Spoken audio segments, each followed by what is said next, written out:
करेंगे एक बड़ी खबर के साथ। बड़ी खबर धनबाद से, जहां 9 करोड़ 38 लाख रुपए के पॉलिटेक्निक उप डाक घोटाले में एक बार फिर ईडी ने बड़ी कार्रवाई की है। ईडी की टीम लोयाबाद कनकनी निवासी और मामले के आरोपी डाक कर्मी पंकज चौहान के घर पहुंची, लेकिन वह वहां नहीं मिला। सूत्रों के मुताबिक टीम उसे गिरफ्तार करने के इरादे से पहुंची थी।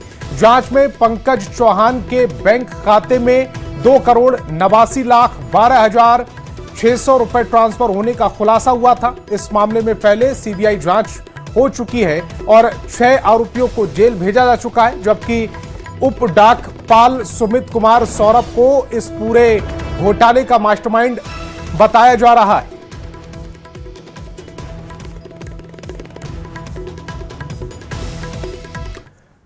और दिल्ली से बड़ी खबर है, जहां जेपीएससी और जेएसएससी में धांधली मामले को लेकर बीजेपी सांसदों ने मौन प्रदर्शन किया है। संसद के बाहर सांसदों ने धरना देते हुए परीक्षा में धांधली पर विरोध जताया और गड़बड़ी की सीबीआई जांच की मांग की। बीजेपी सांसदों ने सरकार से मांग की कि वे केवल अध्यक्ष को हटाने से काम नहीं चलेगा, बल्कि पूरी गड़बड़ी की व्यापक जांच कराई जाएगी। तो दिल्ली से ये बड़ी खबर है, जहां जेपीएससी और जेएसएससी में धांधली मामले को लेकर बीजेपी सांसदों ने मौन प्रदर्शन किया है। संसद के बाहर सांसदों ने धरना देते हुए परीक्षा में धांधली पर विरोध जताया और गड़बड़ी की सीबीआई जांच की मांग की। बीजेपी सांसदों ने सरकार से मांग की कि केवल अध्यक्ष को हटाने से काम नहीं चलेगा, बल्कि पूरी गड़बड़ी की व्यापक जांच कराई जाए। हजारों छात्र पिछले 5 दिनों से धरने बैठे हुए, भारी बारिश के बीच में उनकी एक ही डिमांड है, सीबीआई जांच। मैं स्पष्ट कहना चाहूंगा कि सीबीआई जांच कराओ और राहुल गांधी अविलंब रांची जाएं और मुख्यमंत्री, क्योंकि मुख्यमंत्री शिक्षा मंत्री हैं, अगर युवाओं के साथ इतना आपके पास है, जाओ युवाओं के साथ और मुख्यमंत्री आवास के सामने बैठो, उनसे इस्तीफा मांगो। चेयरमैन को तो हटा दिया आपने, लेकिन जो 3 मेंबर हैं, जो झारखंड मुक्ति मोर्चा के कार्यकर्ता हैं, जिनके ऊपर की सबसे बड़ा आरोप है, उसकी लीपापोती हो रही है और हम सीबीआई मांग कर रहे हैं और उन सबों को बर्खास्त करने की बात कर रहे हैं। सरकार के द्वारा वैसे लोगों को परीक्षा के लिए नियुक्त किया गया है जो ब्लैकलिस्टेड कंपनी है, वैसे कंपनियों को देकर युवाओं के भविष्य के साथ खिलवाड़ कर रही है। और जो नेता प्रतिपक्ष है, ये दोहरा चरित्र कांग्रेस का उजागर हो रहा है। ये दोहरा राजनीति करते हैं। वो आज दिल्ली में युवाओं की बात करते हैं। क्या झारखंड देश का अंग नहीं है? झारखंड के युवा, उनके भविष्य को लेके, उनकी बात को लेके आप नहीं कर रहे हैं, क्योंकि आपकी सरकार वहां पर है, आप समर्थन दे रखे हैं, इसलिए आप उसकी बात नहीं करते, उसके भविष्य की बात नहीं करते, उसकी चर्चा नहीं करते। जेपीएससी और जेएसएससी परीक्षा गड़बड़ी को लेकर सियासत तेज हो गई। बीजेपी ने राज्य सरकार पर गंभीर आरोप लगाते हुए पूरे मामले की सीबीआई जांच की मांग की। बीजेपी के प्रदेश महामंत्री अमर बाउरी ने आरोप लगाते हुए कहा कि जेएमएम के एक नेता की पत्नी जेपीएससी की सदस्य हैं, जिससे जांच की निष्पक्षता पर सवाल उठते हैं। बीजेपी ने मुख्यमंत्री से पूरे मामले की नैतिक जिम्मेदारी लेते हुए इस्तीफे की मांग की और कांग्रेस से झारखंड सरकार को दिया गया समर्थन वापस लेने की अपील की। पार्टी ने ऐलान किया कि सीबीआई जांच के आदेश तक चरणबद्ध आंदोलन जारी रहेगा। तो रांची से भी बड़ी खबर है, जहां जेपीएससी पेपर गड़बड़ी मामले में जेपीएससी के पूर्व अध्यक्ष से सीआईडी पूछताछ कर रही है। जेपीएससी के पूर्व अध्यक्ष एल खयांगते से सीआईडी दफ्तर में पूछताछ की जा रही है। झारखंड में लगातार चल रहे छात्रों के आंदोलन के बीच ये पूछताछ अहम मानी जा रही है। इधर इससे पहले सीआईडी ने इस पूरे मामले में 11 लोगों को गिरफ्तार किया और तमाम दस्तावेज और कागजात खंगाल रही है। मेरे साफ तौर से आप देख सकते हैं कि आज तीसरे दिन एल खयांते से पूछताछ होगी और आज तीसरे दिन वो यहाँ आप देखिए कि सीआईडी के दफ्तर पहुंचे हैं। तीसरे दिन उनसे पूछताछ हो रही है और इस पूछताछ के पीछे की बात करें तो तीसरे दिन उनसे इस वजह से पूछताछ हो रही है क्योंकि इससे पहले 28 तारीख, 29 तारीख और आज 31 तारीख को एल खयांते सीआईडी के दफ्तर पहुंचे हैं। जेपीएससी में गड़बड़ी के मामले को लेकर ये पूछताछ उनसे होनी है और उसी पूछताछ के क्रम में आज यहाँ करीबन 11 बजे एल खयांते पहुंचे हैं। पूरे मामले का अगर हम जिक्र करें तो जेपीएससी में हुए गड़बड़ी के मामले को लेकर यह पूछताछ उनसे चल रही है और इस पूछताछ के बाद इस वजह से इस कड़ी को महत्वपूर्ण माना जा रहा है क्योंकि जिस तरीके से आज एलखियांते से यहाँ पूछताछ होगी, तीसरे दिन ये पूछताछ की जाएगी, तो कई तरह के महत्वपूर्ण दस्तावेज भी मांगे जाएंगे। इससे पहले की बातचीत अगर हम करें तो 28 और 29 तारीख को पूछताछ हुई है। अब तक कुल 11 लोगों की इसमें गिरफ्तारी हो चुकी है। अब देखना होगा कि आज जब एलखियांते से तीसरे दिन यानी कि जेपीएससी के पूर्व अध्यक्ष से तीसरे दिन पूछताछ होगी तो क्या कुछ महत्वपूर्ण दस्तावेज हाथ लगते हैं। कैमरा पर्सन संजीव तिवारी के साथ गौरव झा, न्यूज़ 18 रांची। रांची में जेपीएससी और जेएसएससी अभ्यर्थियों का आंदोलन जारी है। आज आंदोलन का 7वां दिन है। ऐसे में आंदोलन की तस्वीर हर दिन एक नए रूप में नजर आ रही है। आंदोलन स्थल पर आज प्लाईबोर्ड पंडाल के निर्माण के साथ साथ कुछ खाने के पैकेट भी नजर आए। अभ्यर्थियों ने बताया कि उनके आंदोलन को देखकर कुछ सामाजिक संस्था और बुद्धिजीवी उनकी मदद कर रहे हैं। राज्य भर से पहुंचे अभ्यर्थियों ने बताया कि जब तक उनकी मांगें पूरी नहीं होती तब तक आंदोलन जारी रहेगा। जेपीएससी और जेएसएससी अभ्यर्थियों का आंदोलन लगातार तेज होता जा रहा है। आज 7वां दिन है, लेकिन कहते हैं कि आंदोलन के लिए एक व्यवस्थित स्वरूप होना बेहद जरूरी है। ऐसे में देख सकते हैं कि जहां पर यानी कचहरी के जयपाल सिंह स्टेडियम में जहां अभ्यर्थियों का आंदोलन चल रहा है, राज्य भर से अभ्यर्थी पहुंचे हैं, वहां हर दिन आपको तस्वीर कुछ अलग नजर आएगी, बदलती हुई नजर आएगी। आज देख रहे हैं कि चीज़ें सुबह से व्यवस्थित है। बाकायदा जहाँ अभ्यर्थी हैं उससे एक कर सकते व्यवस्थित रूप देने की कोशिश है। बाकायदा देख सकते हैं कि नीचे फर्श पे अगर आप देखेंगे तो बोर्ड लगाया जा रहा है, चूँकि बारिश के दिनों में जो परेशानी हो रही है उसको लेकर अभ्यर्थियों को परेशानी ना हो, ये तमाम चीज़ें यहाँ पर व्यवस्थित की जा रही है। ऊपर भी देखेंगे हुआ था तो जांच की जो गति थी वो चल रहा था, लेकिन आंदोलन शुरू होने के बाद और जैसे जैसे ये आंदोलन बढ़ रहा है, ये दो तरीके से देखा जा सकता है कि आंदोलन का स्वरूप क्या है। पहला, सरकार के द्वारा जो सीआईडी गठित की गई है उसमें जो तेजी आया है जांच में, चाहे वो जेएसएससी का आयोग हो या जेपीएससी, लगातार जो गड़बड़ियाँ हुए उसको उजागर करने का काम किया जा रहा है। सर, जो ऐसे समाज में ऐसे बहुत बुद्धिजीवी लोग होते ही हैं जो समाज को हेल्प करना चाहते हैं। जब हमारी दुख को देखे, सामने से पीड़ा को देखे, हम लोग रात में यहाँ पे इधर उधर भटक रहे हैं, तो बहुत लोगों ने अपनी जो भी व्यवस्था हो पाई, जो भी उनसे हो पाया, वो अपनी मदद कर पा रहे हैं। खाना को लेकर ऐसा है कि बहुत सारे, जैसे भैया ने बताया कि बहुत सारे ऐसे लोग हैं जो बाहर रह रहे हैं, जो यहाँ पे नहीं आ तैयार खाना आ रहा है या खाना बना रहे हैं आप? नहीं, तैयार खाना आ रहा है। जो अभी जो स्विगी और जोमेटो से खाना आ रहा है, और बहुत सारे जो बुद्धिजीवी वर्ग हैं वो हम लोगों को सपोर्ट कर रहे हैं। कि हर दिन आंदोलन का रूप जो है थोड़ा अलग नजर आ रहा है। अभ्यर्थी ये कर रहे हैं कि इसकी जांच सीबीआई से हो, साथ ही तमाम जो परीक्षाएं अब तक, खासकर जो अभय तिवारी का नाम आ रहा है कि जिसका संबंध एजेंसी से भी था, बतौर परीक्षार्थी अभ्यर्थी वो परीक्षा में भी बैठा, पास भी किया, सवाल उस पर हैं। ऐसे में लोग ये मांग कर रहे हैं कि इस पूरे मामले की जांच ईमानदारी से होनी चाहिए। संजय कुमार सिन्हा, न्यूज़ 18 रांची। राज्य में जेपीएससी और जेएसएससी मामले में एक तरफ जहां अभ्यर्थियों का आंदोलन तेज होता जा रहा है, वहीं इस मामले में अब सियासत भी गर्म हो रही है। सत्ताधारी दल जेएमएम ने रांची में चल रहे आंदोलन को दिल्ली से अलग बताया। जेएमएम प्रवक्ता ने कहा कि दिल्ली में नीट परीक्षा लीक मामले में कार्रवाई नहीं हो रही थी, छात्रों के दबाव के आगे केंद्र सरकार को झुकना पड़ा, जबकि राज्य में मुख्यमंत्री हेमंत सोरेन के नेतृत्व में संवेदनशील सरकार है, यहां छात्रों की सुनी जा रही है। बहुत फर्क है और इस फर्क को महसूस भी किया जा सकता है। जहां दिल्ली में लोग प्रदर्शन कर रहे थे, छात्र सड़कों पर उतरे हुए थे, धरना प्रदर्शन चल रहा था, भाजपा के नेतागण उनके बारे बोलते थे, ये उपद्रवी हैं, ये भेड़िया हैं, ये दहशतगर्द हैं। कोई बोलता था भाजपा का नेता कि इनकी पिटाई होनी चाहिए। और इसी बीच पटना से बड़ी खबर मिल रही है। देवेश कुमार ने इस्तीफा दे दिया है। सभापति से मिलकर उन्होंने एमएलसी पद से इस्तीफा दे दिया। दीपक प्रकाश के लिए ये एमएलसी का पद उन्होंने छोड़ा है। तो पटना से बड़ी खबर है, देवेश कुमार ने इस्तीफा दे दिया। बीजेपी के नेता हैं, बीजेपी के अब तक एमएलसी थे, लेकिन अब उन्होंने इस्तीफा दे दिया। सभापति से मिलकर यह इस्तीफा दिया गया। एमएलसी पद से देवेश कुमार का इस्तीफा और क्यों दिया गया है? दरअसल दीपक प्रकाश के लिए पद छोड़ने की बात सामने आ रही है। पटना से बड़ी खबर है, महत्वपूर्ण खबर इस समय आपकी टेलीविजन स्क्रीन पर।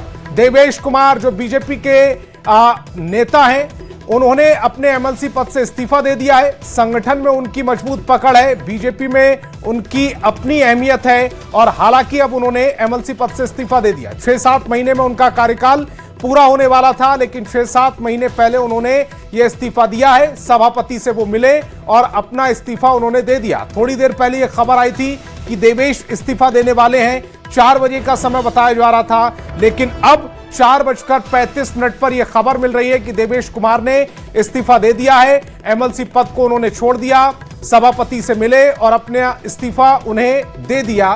दीपक प्रकाश के लिए यह एमएलसी का पद छोड़ने की बातें कही जा रही हैं।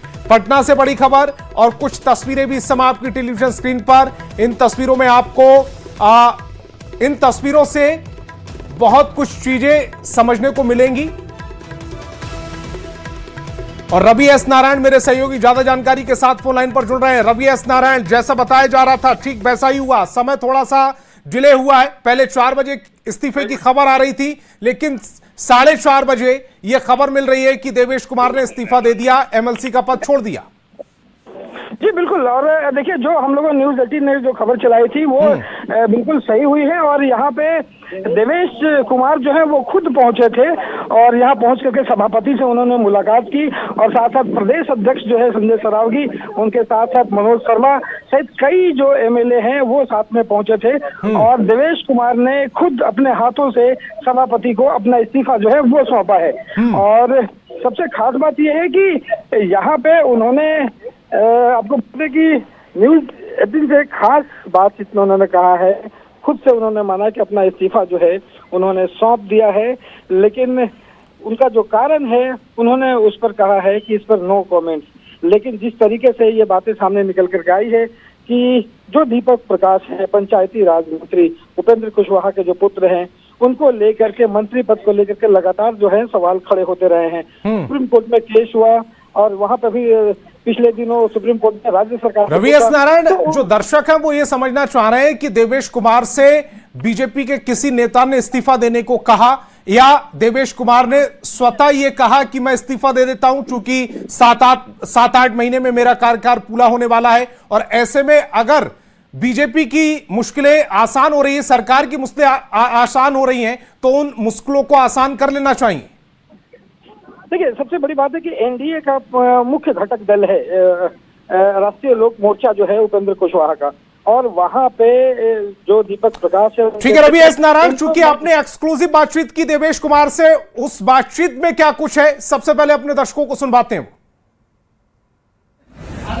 देवेश कुमार है जो अभी इस्तीफा देकर के विधान परिषद से निकले। सर आपने इस्तीफा दे दिया है? मैंने इस्तीफा दे दिया, सभापति को अपने इस्तीफा दिया और सभापति को इस्तीफा देने का सर क्या कारण? बड़ा लोगों में लगता है कि मैं कोई इस पर टिप्पणी नहीं करना चाहता। क्या दीपक प्रकाश के लिए दिया?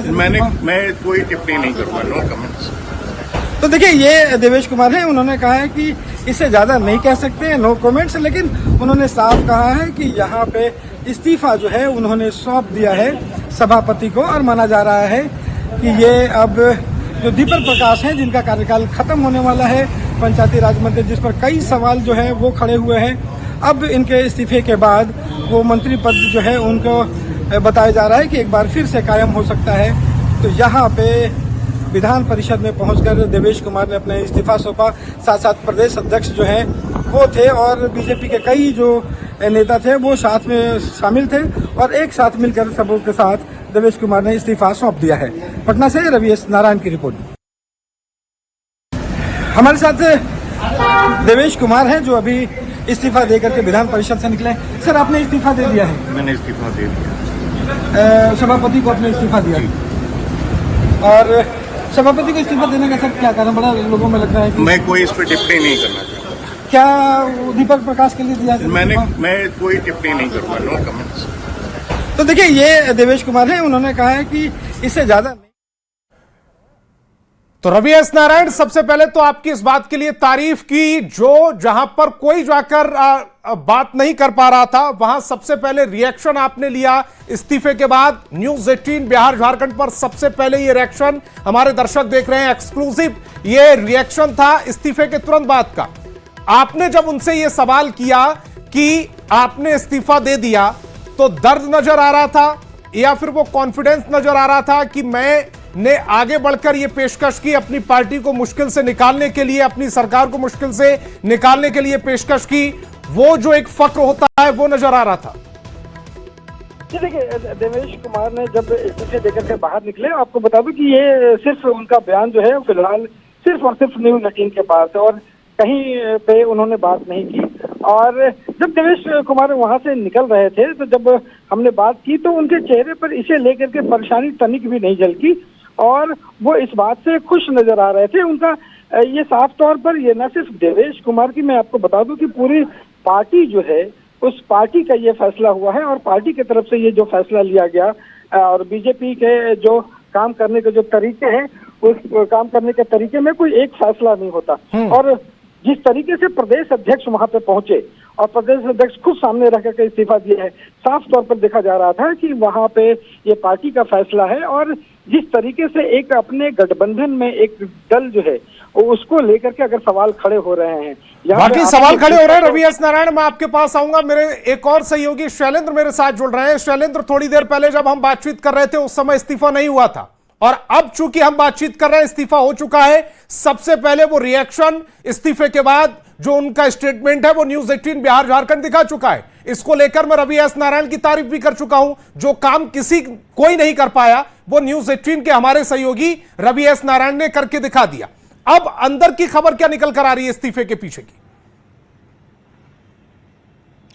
देखिए, सबसे पहले अंदर की जो खबर है वो बताएं तो जहां तक देवेश कुमार की बात है तो देवेश कुमार राज्यपाल के द्वारा नॉमिनेटेड एमएलसी थे, जो राज्यपाल ने नॉमिनेटेड किया था। उसके बाद अब जो जानकारी निकल करके सामने आ रही है कि जो इस्तीफा हुआ है उसके बाद उन्हीं की सीट पर दीपक प्रकाश को विधान परिषद का सदस्य बनाया जाएगा। राज्यपाल उन्हें फिर से नॉमिनेटेड कर सकते हैं, फिर से उनका नाम जो है वो राजभवन भेजा जाएगा और राजभवन से उनका नाम फिर से विधान परिषद के सदस्य के लिए भेजा जा सकता है। इस बात की चर्चा तेज हो गई है और कहीं न कहीं जल्द ही इस पूरी कवायद को करने की जल्दबाजी भी दिख रही है भारतीय जनता पार्टी में, क्योंकि अचानक से जब ये मामला सामने आता है, पूरी जो कवायद है, प्रोसेस है, वो 3 से 4 दिनों में हो जाएगी या ज्यादा समय लगेगा?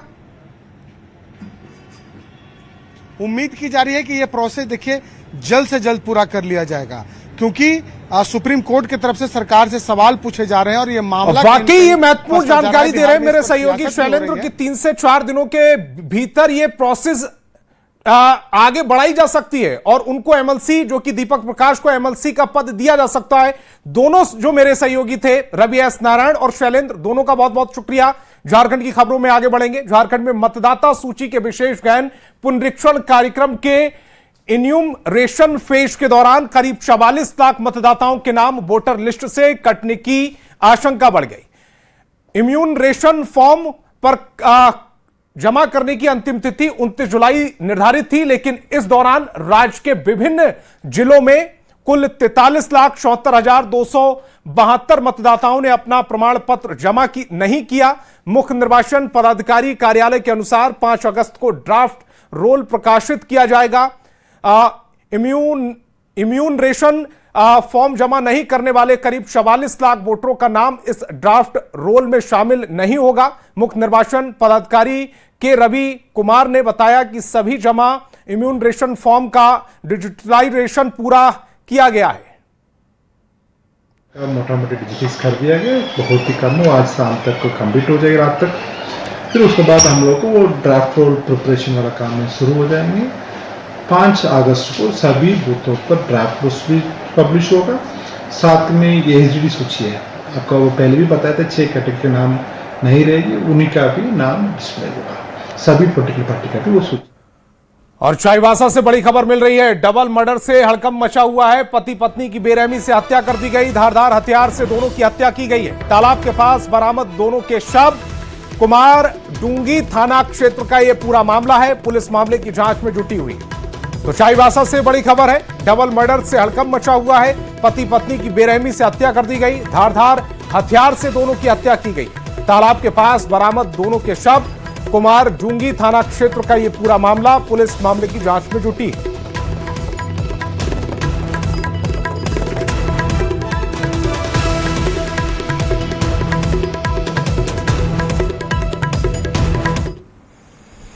खबर जामताड़ा से पुलिस ने साइबर अपराधियों के खिलाफ बड़ी कार्रवाई की। पुलिस ने गुप्त सूचना के आधार पर छापेमारी करते हुए 3 शातिर साइबर अपराधियों को गिरफ्तार किया है। गिरफ्तार आरोपियों के पास से पुलिस ने 6 mobile phone, 8 SIM card, 2 ATM card और 1 मोटरसाइकिल बरामद की है। पुलिस के मुताबिक आरोपी मोबाइल नंबर की जानकारी जुटाकर लोगों को कॉल करते थे और केवाईसी अपडेट कराने के नाम पर ठगी की जाती थी।